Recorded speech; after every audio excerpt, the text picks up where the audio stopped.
Hi and welcome. I'm Chris. And I'm Chris. And this is Mike Fight. Let's get it on. Welcome to episode 14, Crisis in New York. Well, Chris, we've had quite a bit of action happen in New York City in the last couple of days. And none of it good. None of it good at all. Like, this is... I'm not old enough to know how New York City was in the 70s or in the early 80s, but from what I've been told, it wasn't the nicest place to be around. Like, people didn't want to go outside, or the famous line was, you never walk through Central Park when the sun is down. Right? You never walk through Central Park when the sun is down. Why? Because there was a really good chance that you were either going to get A, mugged, B, stolen, or mug and get stuff stolen from you, or C, if you're a woman, possibly raped, right? So I think we actually might be heading towards that once again, like getting that bad.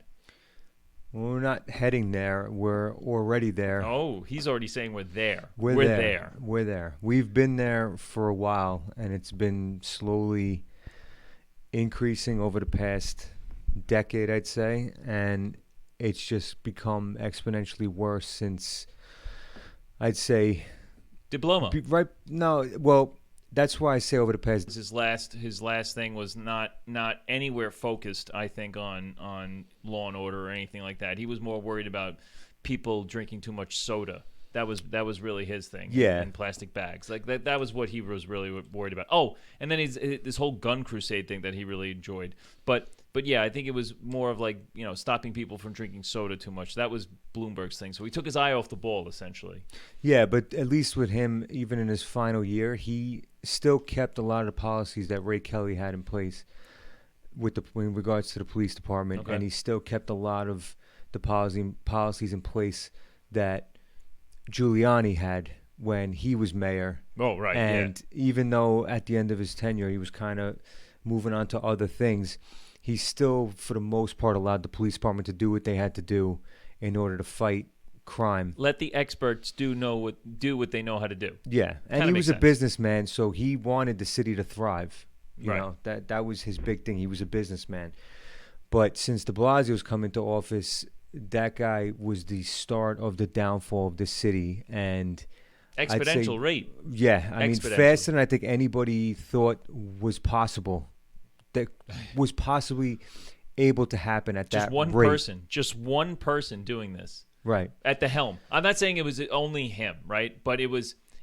He led the charge. Right. It's the mentality. So this is what I want people to understand, and this is, I think, what gets lost. And tell me, you can agree with me or disagree with me, but when you have a person who runs something, who's the head of something, all the actions aren't necessarily done by that individual. It's the people that he surrounds himself with, and it's the policies in which they all agree on that it winds up going, and like water, it finds its way and it goes down and it starts trickling down into everything else. So if the person on top is shit, then it's most likely that his policies and all the things surrounding or that get affected by these policies will ultimately also turn to shit. Yeah, it starts at the top. So you get a guy like him in office, and he puts the other pieces in place. And he puts the policies in effect. The policies that are brought to his table, he signs off on ultimately. So it all falls on him. See, people like him want to be praised for the good stuff that they do. In his case, I can't find a single thing, but they never want to be criticized for the bad stuff that they do. So he is responsible for creating the sentiment in the city that led to the start of all this crap now, where you have the whole anti-police movement in the city, you have the uncontrollable riots and protests that go on where, police departments are told hands off, and now you have these reforms that are being put in place that are handcuffing the police department even more, and they're emboldening the criminals even more because they know that they're going to be able to get away with a lot more stuff. Nobody's going to be there to stop them. No one's going to be there to arrest them. And even if they do get arrested, they're going to be let out the same day or the next day. There's no more bail for most of these people. And they just get out there and they right back to doing what they normally do. Yeah, and that also, Cuomo's not out on this either. I mean, that bail No. reform law, that's a state law. That was his thing, yeah. Right, that's a state law. So Yeah. that has nothing to even do with New York City in particular. That's across the state. And that's why, I didn't say New York City crisis. I said New York crisis because there's a lot of shit going on in New York right now, and it's not good. Like, none of it is positive. I don't think there's one positive thing other than maybe Steve Cohen becoming like the owner of the Mets. Like, that's the only positive thing that I think has happened to New York in the last I'm going to say 3 years. Like that, I think in the last 3 years, I think there has been a tremendous shift in New York. Yeah. I mean, even you look at Penn Station, and Penn Station's undergoing this huge renovation. Beautiful. What's done so far, it looks like airport. Really. It looks like an entire. I haven't been there in a while. That's what it is. If you ever been in a nice airport with all the stores on either side, the high-end stores, Right. the lobby, the computer systems, the TV screens, everything, it's all brand new. It just looks like an airport. And yet you go in there and it's just a homeless shelter. That's all it is. It's a bunch of homeless people and crackheads sitting in the corner. They're harassing people for money. They're following you around the station, trying to get your attention.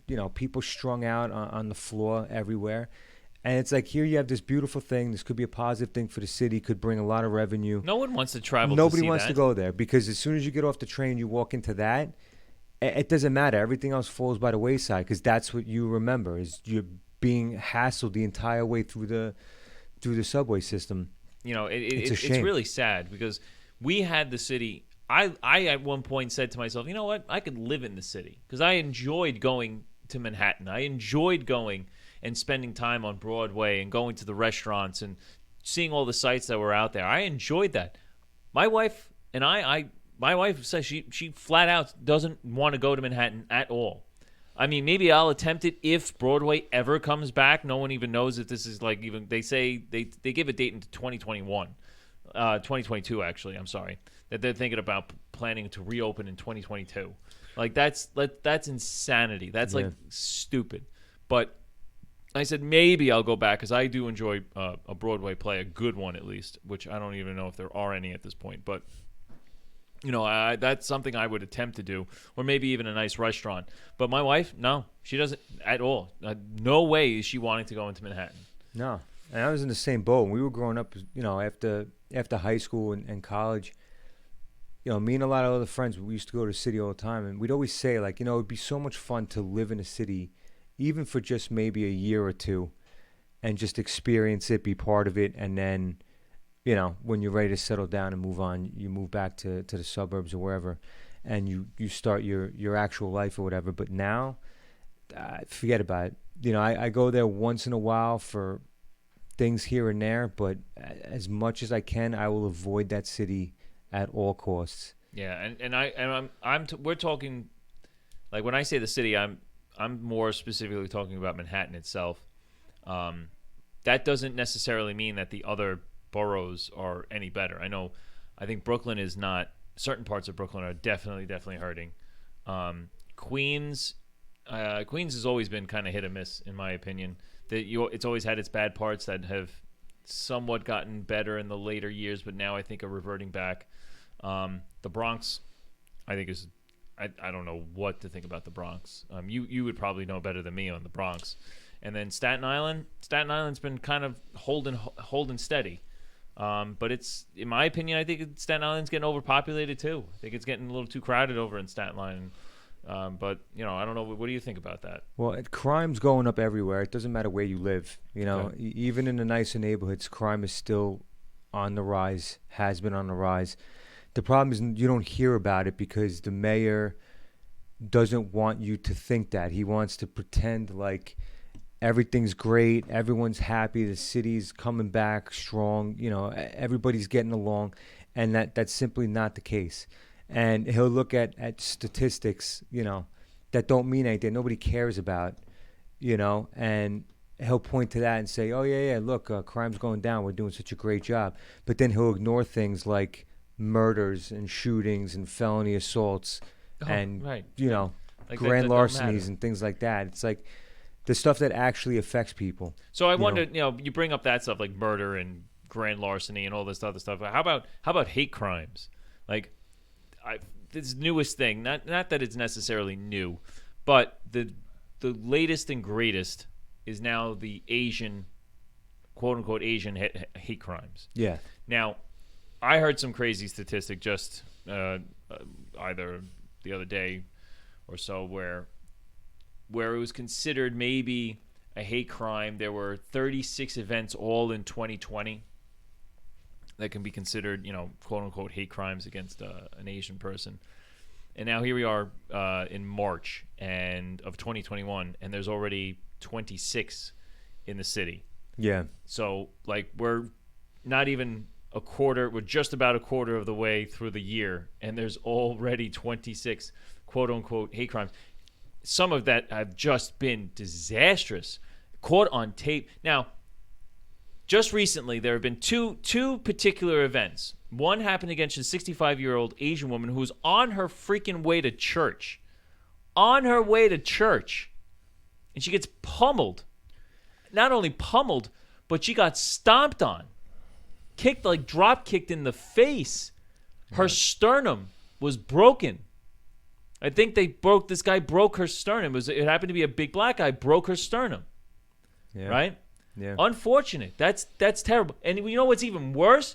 Because we don't know anything about this guy. Maybe he had some mental problems, which is another thing on how the mentally disabled people are still roaming these streets. They're the ones that need these help. You got the crack addicts that you said, the drug addicts that are laying on the street, and you got all the mentally ill people that are being on the street as well. And no one's doing anything with them. They're the ones that need the help because also they're the ones that are committing these crimes. Yeah, well, it's not it's always funny that you say that because that's why I hesitate when I label stuff like this a hate crime because I don't trust the media at all. I'm sorry. They completely lost my trust. It's a very valid point. Yeah, and what happens is when something happens and there's a narrative established, they rush to label everything as part of that narrative because they need to make that narrative stick. So are these crime, like the story you just made, is it happening against an Asian person? Yes. Is it a hate crime? I don't know. The report said that the guy yelled some anti-Asian slurs at her when he was doing this. Fine. If that's what he did, fine. But we don't know anything about this guy. Right. Like you said, he hasn't been caught. We don't know his mental state. It happened in Times Square, a couple blocks out of Times Square, which is where a lot of these hotels are, which guess what they were being used for during the pandemic? Weren't they putting people up there? Right. Who? Criminals. Oh. Right? Drug addicts, homeless people. Right. The people they were letting out of the jails. They were forcing the hotels. Right. So now you have all these people in these hotels that are now roaming the streets, like you said, of Times Square, other parts of New York City, who are committing crimes. Right. Like this. So was this guy doing this because he's racist against Asian people? Maybe. Or maybe he was just some mentally ill person, like you said. Maybe he was a drug addict walking down the street, saw an opportunity. This woman's walking down the street by herself, elderly woman, and he just decided to kick her and start beating her up. And what some people have to understand is that if this gentleman was had some type of mental disability, it doesn't necessarily mean, or it wouldn't necessarily take a lot to influence that person's thought process. Right. Right. So what if he had a conversation? What if he saw a news story? What if he read if he could read a newspaper or overheard someone talking something about Asian people? What if he saw a report on the news about Asian hate and people beating up on Asians? Right. All of a sudden now here he is walking down the street. Boom. And there's a 65-year-old Asian woman whom he may or may not even know was a woman, right? He doesn't know anything. All he sees is just a face. And what does he do? Out of nowhere, knocks the shit out of her. Impulse. That's it. Yeah. That's all it was. If you watch the video, which is very troubling, that it's like literally, 30 seconds long. He knocks her down, and then he kicks her, kicks in the face. It's actually really hard to watch. Is what it is. And then all of a sudden, what is worse? This, I'll tell you right now what's even worse. There's 2 angles of video, which means 2 people took this video, right? And there's also video of 2 security guards or a security guard who sees it and locks the door. And guess what? Once the guy is now gone, does nothing. Yeah. 2 security guards. They do nothing.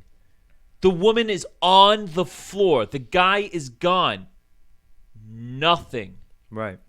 And that They've been suspended, by the way. Yeah, they did. But again, I think that was just out of I can't. I'm sorry. The guy is no longer there. There are 2 of them. Yes. There's a 65-year-old woman on the floor in the curb. You go out there. Yes, as a human being, as a good Samaritan, as just a regular person, yeah, I agree with you. If I was in that situation, I would have went out there before the guy finished kicking her on the floor. That's just my personal feeling. Yeah, I'm not even getting on that. I'm just saying the guy's gone. Right. But I don't know what their protocols are, because they're security guards. They have their rules, because a lot of people there isn't anybody that's going to fire anybody going to sell a 65-year-old woman off the ground. Their legality stops at calling 911. As long as they do something to get assistance, like calling 911, then they've done their part, bare minimum. And now I'm not agreeing with it. I'm just saying the reports are that they locked the door. One of them called 911, and they waited for the police to respond, which, according to their union reps, that's what they do. They're just security guards. But from a public perspective, because public opinion matters, it looks so bad that I believe that the company just suspended them because they didn't want to... The blowback. Right. They didn't want the blowback from it, and they wanted to say, see, look we suspended them. We're taking charge. We're doing what we're supposed to do. We're investigating. Are they going to get fired for it? No, I doubt it. They better. I mean, I don't... They better. I hope they don't get fired, right? They better not get fired. But, no. But seriously... But this goes... It's the totality of everything that's going on, right? It's... criminals being Everyone's emboldened. walking on freaking eggshells. Right. It's criminals being emboldened, and people are afraid to do anything. Because if that guy did that to that woman, then those security guards, are they trained in any type of self-defense? No, in any probably type not. of, right?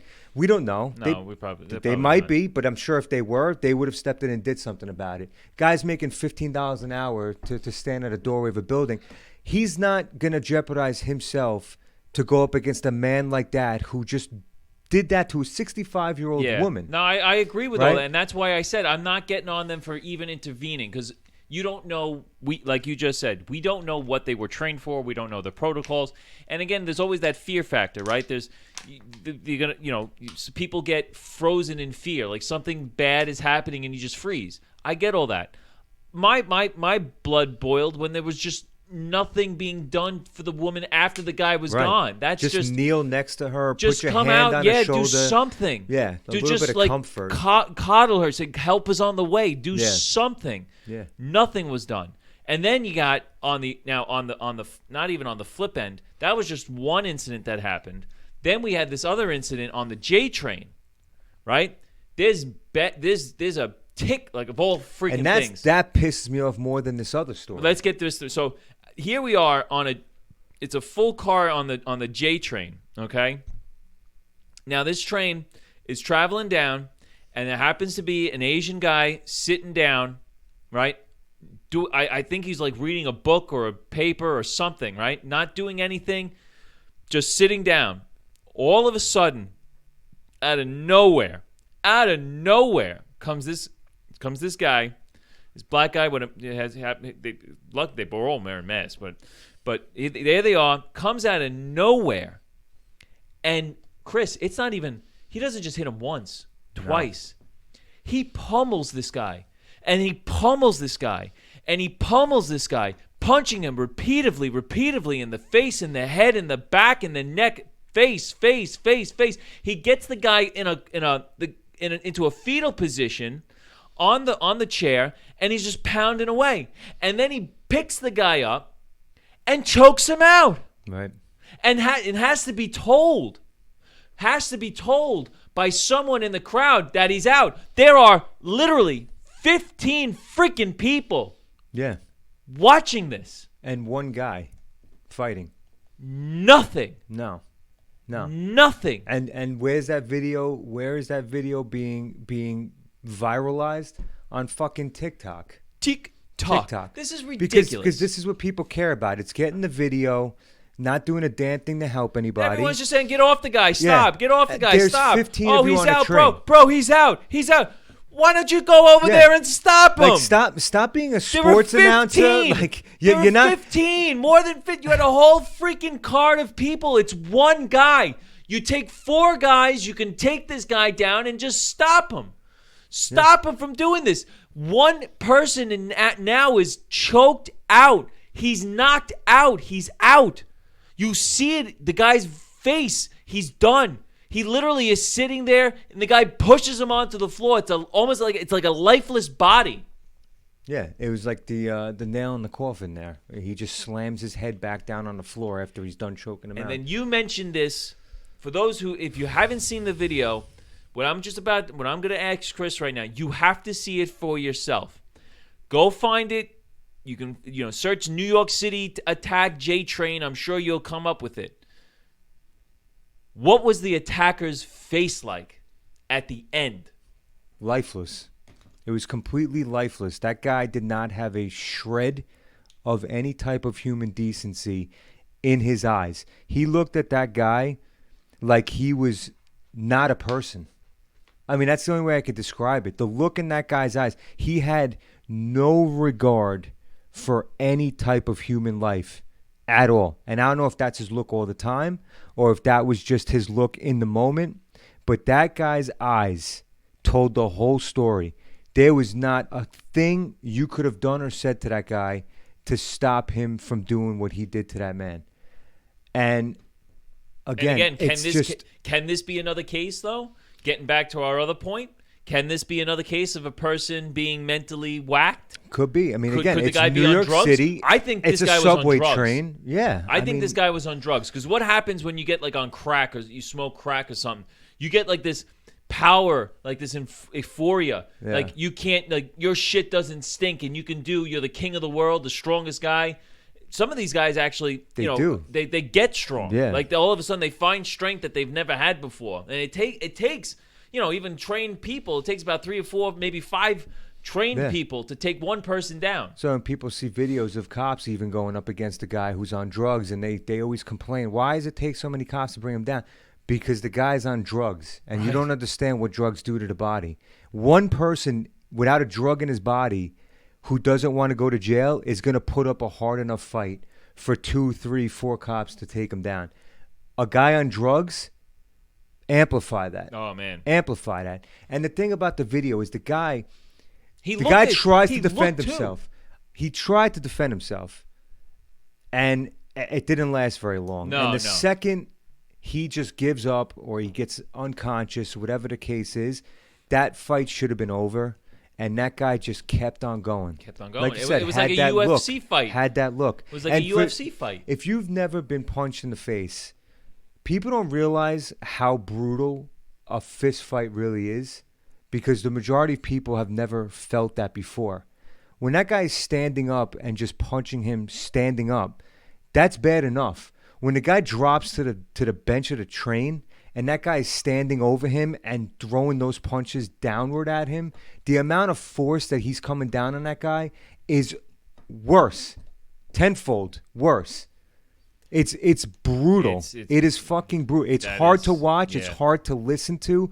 And it's even hard to talk about. Like, it's serious. I mean, if you haven't seen the video, you can't really get an appreciation for what we're actually saying or the passion or the fire that Chris and I have talking about this, because it's just utterly brutal. There is no other better adjective to describe what that is. It is just brutal. The guy got the crap beat out of him, the life choked out of him, and no one did anything. Nothing. They freaking recorded the shit on TikTok. And just like the other guy, as soon as he was done, train doors open. He walks out away. nonchalant. Everybody lets him walk off the train. He walks off into the distance. Right, it rides away in the sunset. Nobody says a thing. No one does anything. That's it. He just walks away after doing something like that. And, but DeBlasio is pissed. Oh, yeah, of course. He's upset. Of course. Yeah, because he can Here comes the freaking white knight. He can get in on the narrative, right? I'm upset. This has got to stop, he says. Yeah, a week after more policies are enacted by the city council, that's going to completely destroy any type of proactive policing by the New York City Police Department. So this has got to stop. It's just another example of failed policies by these failed politicians, resulting in shit like this, where after the fact they want to sit there at a podium and pretend like they're upset about it, and they can't understand how this could be possible. And again, this is why I have a hard time with the whole hate. A hate crime is just a word, okay? It's an extra charge in the penal code, but it's just a word. It shouldn't matter what nationality that person was, what race that person was. Watch the video. It's just the act of the violence that they incurred. That's it. That's all that should matter. But instead, all people are focusing on is the hate. The hate's got to stop. The hate's got to stop. Fuck that. Fuck that. I'm sorry. Yeah, no one cares about you trying to make a hashtag on Twitter tomorrow. Nobody cares about that, because when push comes to shove, people show you exactly what they do.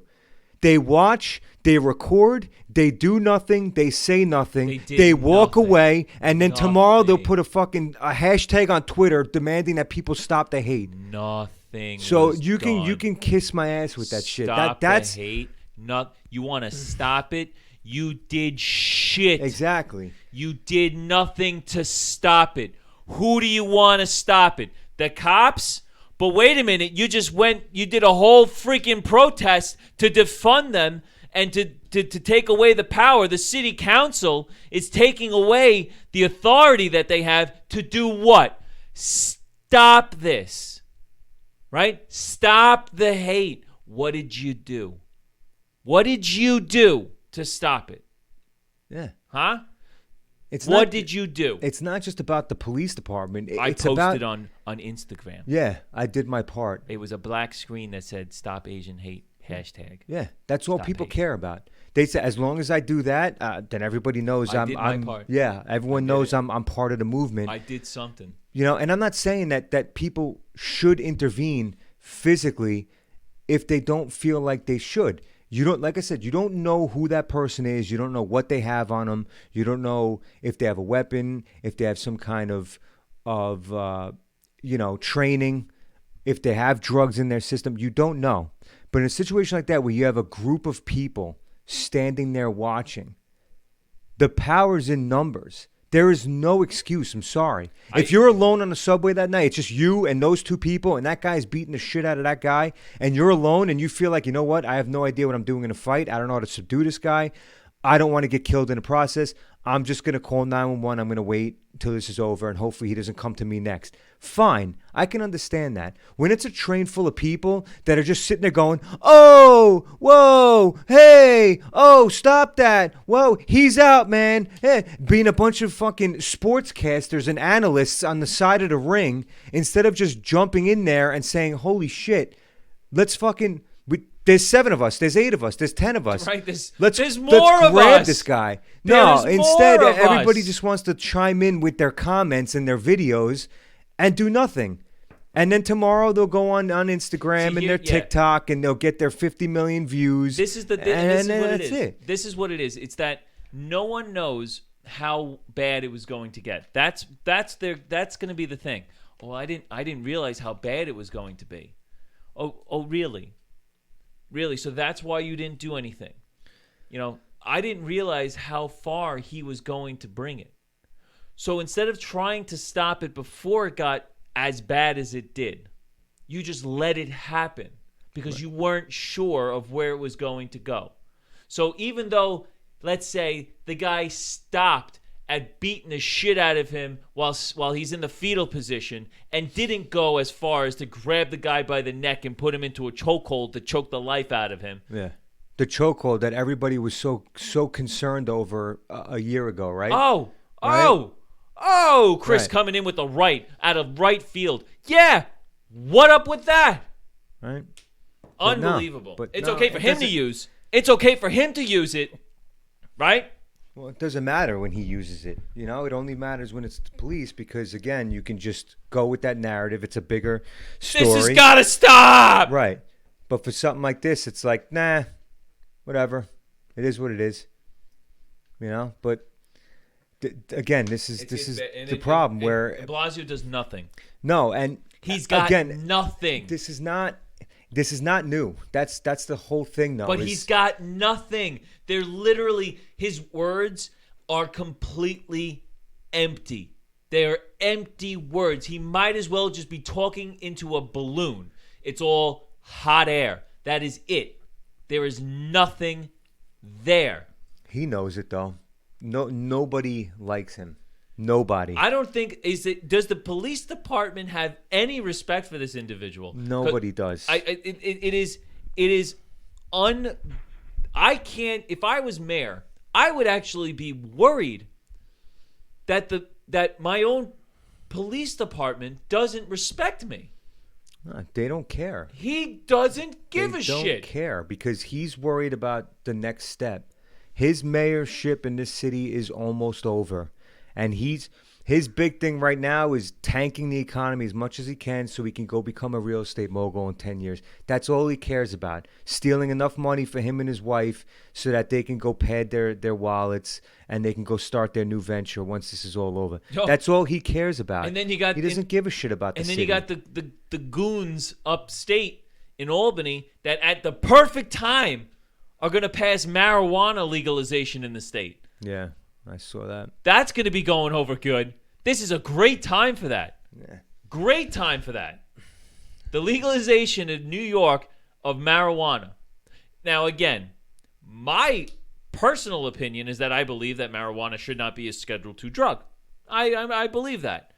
But you combine the times that we have right now that New York City is in, right? Or New York in general, okay? And now you throw in that you're going to take an illegal drug and make it legal with certain restrictions. For what reason? Can anybody out there tell me why this is happening? Why at this point in time when this has been talked about for the last 10 years? It's got 10 years on it that New York was going to start legalizing marijuana. Then 5 years ago, really picked up steam, 5-6 years ago. Marijuana, here we come. We're going to do it. We're going to do it. But no, failed. But why now? Why? It is all because of money. Of course. He's going to be able to tax it. That is it. $3 to $6 billion worth of money can be made from marijuana. And the state is what was bankrupt. Still is. Well, we got a big bailout from the COVID bill. Yeah. $6 billion came to us and wiped it out. Schumer said it himself. He goes, I did my job. Of course. I got you the money. Of course. And what does New York State do? They know nothing about financial or fiscal responsibility. They've already freaking spent it. We just got out of debt because of the great people of the other 49 states of this wonderful nation. And what do? We already spent it. And now there's going to be an increase in taxes. And now we're going to have marijuana come on in. And that's going to generate another $3 to $6 billion that this state can grab. And you know what they're going to do? They're going to spend that as well. And where does the money come from? Where? Trees. The money trees. We have money trees. We have the money tree farms up in upstate New York. You didn't hear about those? Yeah, it's the marijuana shit. I'm telling you right now, man, it is all taxes. Taxes, taxes, taxes. Everything is going to go up. How is it that Trump leaves office in January, gas is $2.15 freaking cents, Biden's in for only 67 days, and now it's up to $2.75 in some places, $3 in others? How the hell does that happen? I saw it. I don't know if it was true. Chris, tell me if I'm wrong, but I saw something that was ridiculous, that in California, gas is like $6. Oh, I don't know. I mean, I wouldn't put it past them. This is insane. Tell me, how does that happen? I'll tell you how. You stop the Keystone Pipeline, you take away America's energy independence policies, and you start giving it back to the freaking goons in the other state, the other part of the country, right? Let them control the shit. Why? We got enough here. Why? Well, yeah, we spoke about it in early episodes that this was going to happen. I mean, that's what we said. You got goons and Looney Tunes all over the country, all over the world, and you're going to let them do it. You're going to let them control this shit. Why? Well, to tie it all back into what we were talking about, you got criminals at the top, and you got criminals at the bottom. You know, when there was the ADA, I just got off of grand jury duty, and one of the ADAs literally said, nothing's going to change because you have literal criminals that are elected. Yeah. They're criminals, and everybody sees it. They see their behavior. No one sees it. That's the problem. No, people see it. The constituents don't see it. They see it. They just refuse to acknowledge it, or they make excuses for them. That's the problem. Remember, you only want to see it when it's not your guy that's doing it. So again, it's these people who are career criminals who pass policies that benefit criminals, and they handcuff the regular citizens of the city, of the state. They handcuff the police departments, and this is what you get. I mean, I don't know why people are surprised. Actually, no, I do know why people are surprised. See, because again, this isn't. I didn't realize it was going to be that bad. Right, but they don't show it. I just didn't realize. They don't show it. I didn't have This a is brain. now. This is now so astounding to people. I don't have a brain to think.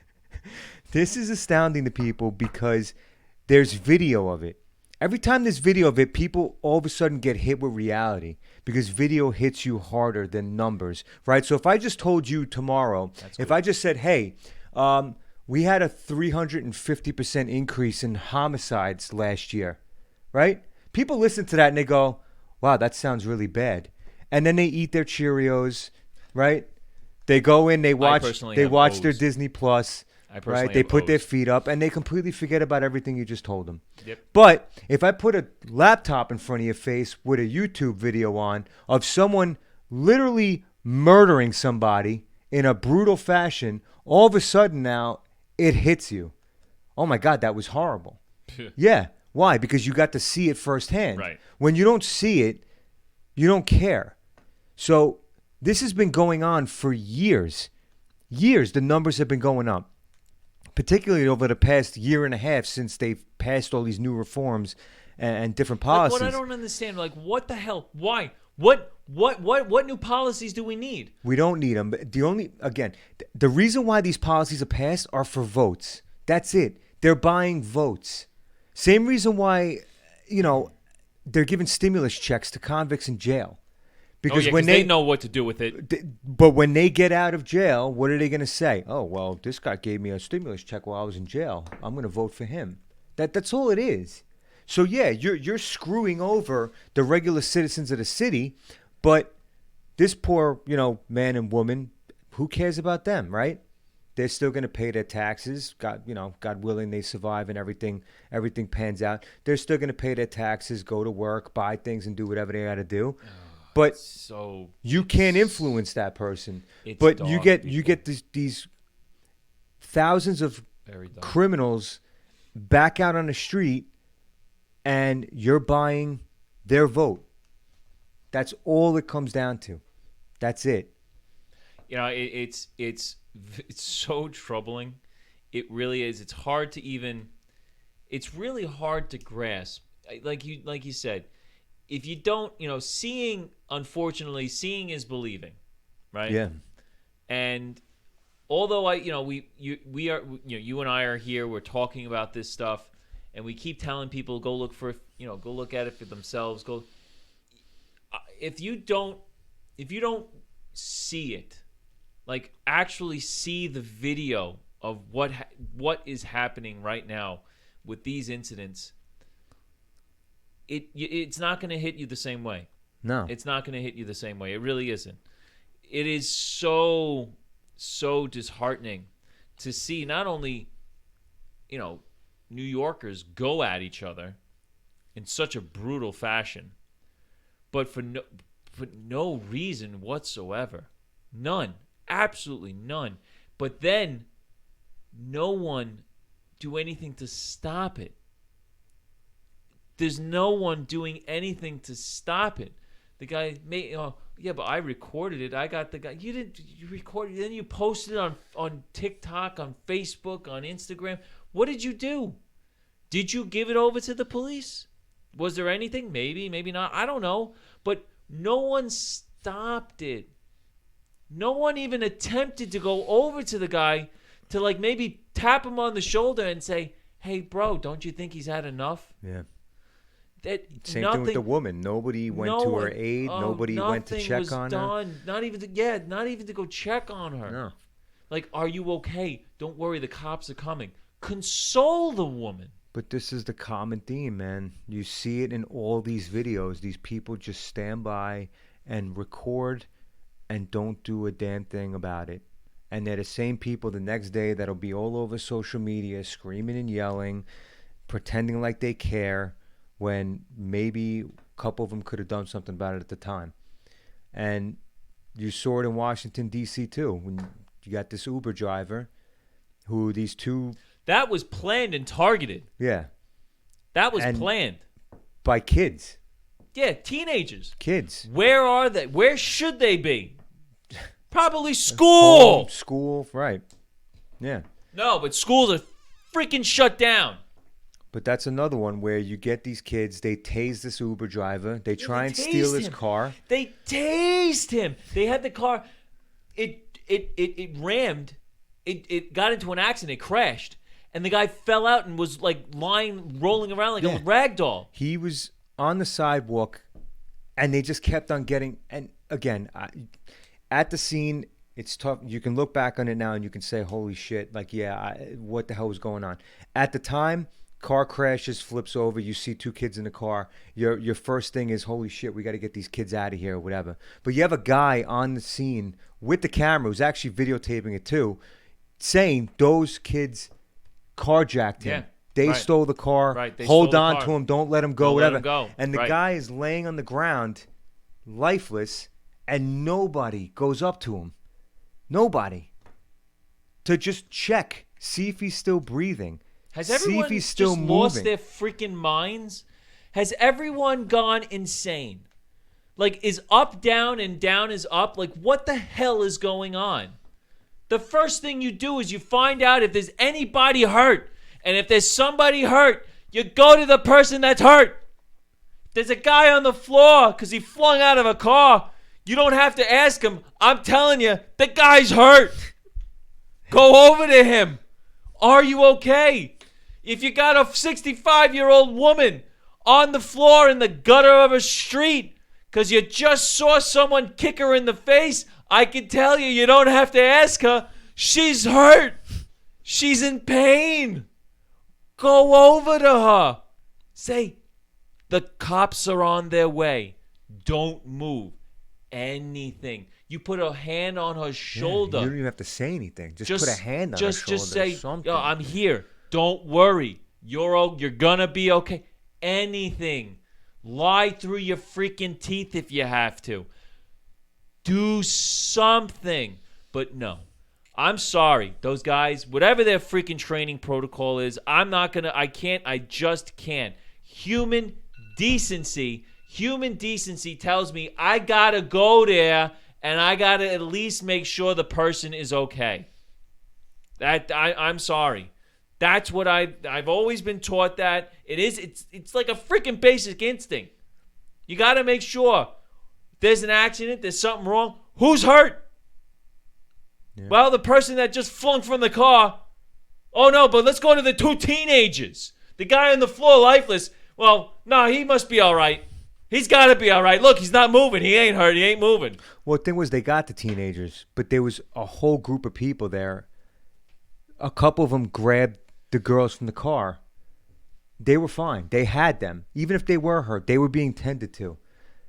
There was more than enough people there to go check on the driver, and nobody did. And it's just like, I don't know what bothers me more, because that bothers me more. No one is helping. But that's what I mean, because the act in and of itself is horrendous, right? You watch those videos, and I can't even. I got nothing for them. I got nothing for those girls. I want those girls. I want this guy, and I want that guy on the train. If they're caught or prosecuted, I want them thrown in jail. Or if they're mentally disabled, I want them in a facility getting treated and not released until we know that they are stable enough to where they can join society and be like everybody else, civil.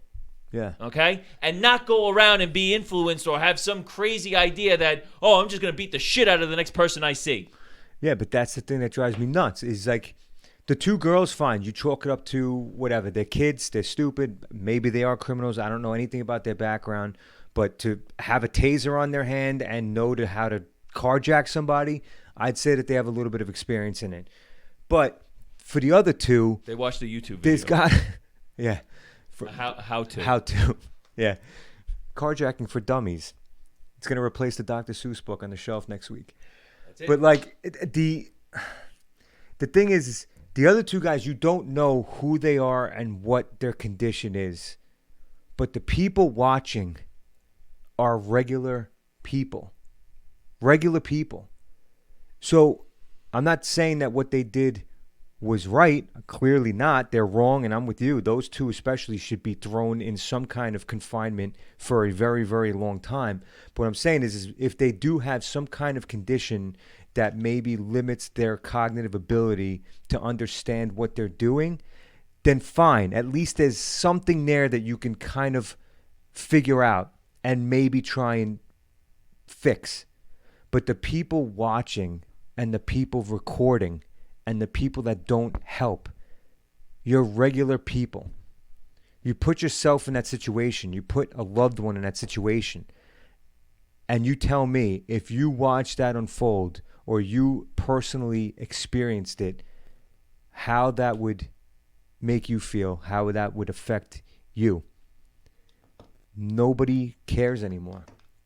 They say they do. They yell and scream on the computer. They yell and scream on TV. But I'm angry at this, DeBlasio. I'm angry. No. This has got to stop.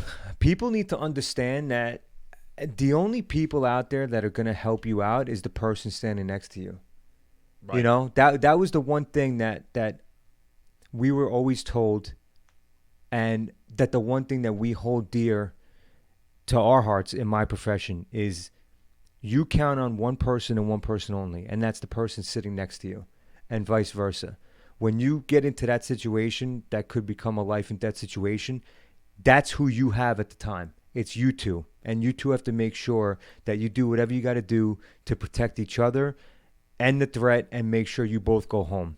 And hopefully you're able to call for backup or help, whatever, and enough people show up to mitigate the situation, end it, and everybody goes home. That's what's drilled into our minds. Regular civilians need to adopt that. Politicians don't care about you. Police departments, they might not get there in time. I'm sorry, police. You brought them. Might not get there in time. Police are reactive. Right. They're not proactive. Right. They do certain things that can be considered proactive, but for the most part, you have to call 911. Everything is reactive. Right. And it's not necessarily. It's just the system, right? That's what it is. And Chris, you're absolutely right. You got to do something first. You have to be your own. Yeah. Right? You have to be your own at some times. You have to look out for each other because that's it. If you're walking on a New York City street, the only person you might have is the person walking next to you or the person behind you. And if neither of you are willing to step in and help out, then it doesn't matter what you say tomorrow on social media, what hashtag you put, what you hear on the TV. It doesn't matter because it happened already. And you were there and you could have done something to stop it. And again, I'm not saying all situations. I'm not saying every type of, thing. If you're by yourself, person's crazy, there's a group of people, whatever the situation is, there's times when, it's smart not to get involved. But when there's times like what we've seen in these couple of instances where there's a lot of people, do something. That's it, man. That's all I say. Bro, 9/11, right? Everyone always says that they wish they can go back to post 9/11, right? When right after it happened, everybody was united. Whatever. What happened on the plane that crashed in Pennsylvania? Oh, they brought it down. Right. They got together. The passengers. They got together and they took right. it down. They said that there was no way that they were going to do what they needed to do, what they wanted them to do. They knew the outcome. Those individuals on the plane knew what was going to happen. Right. They knew it. And they took control, and they did what they had to do. Right. And, unfortunately Where has that gone, to your point? Where is that? Where is that? Doesn't exist anymore. Like you said, where is that fight to do the right thing? It's on the computer. Where's a how-to video? Digitized. I want a how-to video on how to grow some set of balls. Where that New York tough? New York tough what? Well, I said that a while ago, man. Where the hell is the toughness gone? Those New York tough signs that you see everywhere, they're all bullshit. What it is you got DeBlasio. Well, this has got to stop. This has got to stop. Come on. And then you got Cuomo. What? I like to kiss. What? I like to kiss. I didn't know. I'm sorry. I'm sorry I was making you feel uncomfortable. I didn't mean it. These are the freaking people that are running this place, man. You got one guy who doesn't even know what the hell's going on in his own city, and you got another guy who's got two freaking scandals who potentially, in my opinion, yes, led 15,000 people to their deaths, and now has got all 9 women accusing him of sexual harassment, and this is this is the shit that's actually happened on the ground. You got, I'm mad. I'm mad. This is DeBlasio. I'm mad. Come on. Oh, this is New York. Wake up. Wake up. Do the right thing. Stop evil. What was being done to these individuals was evil. Just stop the evil. That's it. Yeah. Nobody is going to save your city but you. That's it, man. Nobody's going to save your city but you. So if people expect someone else to come swooping in and save the day, you're going to be sitting there for a long time. All right. I'm done with this rant. You good? You have anything else? No, I think we're good here. All right. And that's it. We're out. I'm Chris. And I'm Chris. And this is where we drop the mic.